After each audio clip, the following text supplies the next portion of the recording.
இங்கே வேளாண்மை செய்யும் தொழிலுக்கு வட மாநிலத்தவர்கள் கிடைக்கும் தொடர்புக்கு அணுகவும்னு பதாக வச்சிருக்கான்டா. பதாக வச்சிருக்கான். இந்த தேங்காய் உரிக்க வந்துட்டாப்லையா, கொஞ்ச நாள்ல உன் தோலை உரிப்பான், அப்ப என்னை தேடி வருவ. இன்னைக்கு அவன் குறைந்த கூலி 500 ரூபாய்க்கு, தமிழர்கள் 800 ரூபாய் கேட்கிறார்கள், அவர் 500 ரூபாய்க்கு வேலை செய்கிறான் என்று நீ குறைந்த கூலி என்று கொடுக்கிறாய். நாளை அவன் தவிர்க்க முடியாத கூலியாகிவிட்ட பிறகு 5000 ரூபாய் என்று கேட்டாலும் உன்னால் அவனை தவிர்க்க முடியாது. காரணம், உன் இனத்தான் உழைக்கிற திறனை இழந்துட்டான், உழைப்பை விட்டு வெளியேறிட்டான். திருப்பி என்னாகும்? அவன் தவிர்க்க முடியாதவனாவான், அவன் முதலாளி ஆவான். ஈரோட்டிலே தொழிற்சாலையே தமிழர்களுக்கு வேலை கொடுக்காத என்று போராடுகிறான். காவல்துறை அடிக்கிறான்டா.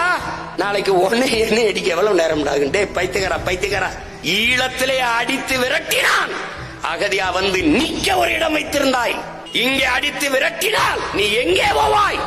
அப்ப நீ என்ன பண்ணுவாய்? எங்கையே தான் பிடிப்ப. நீ ஆதரிக்காம போ. ஆனால் ஒரு நாள் நீ என்னை தேடுவ. வட இந்திய விரட்டி அடிக்கும் போது சீமான கூப்பிடும்ப வரு. அப்ப நான் இருந்தா வருவேன், இல்லைன்னா உனக்கு நாதி கிடையாது. நீ சொல்ற நான் சொல்றத நம்ப மாட்டேன்டா, சத்தியம் பேசுறா பிரபாகர மகன்.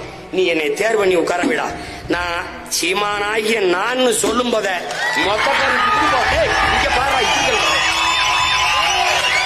அப்படியே ரிவர்ஸ். என் தம்பி சொல்ல வரலாறு திரும்புதுன்னு, அப்படி வட இந்தியன் திரும்புகிறான்.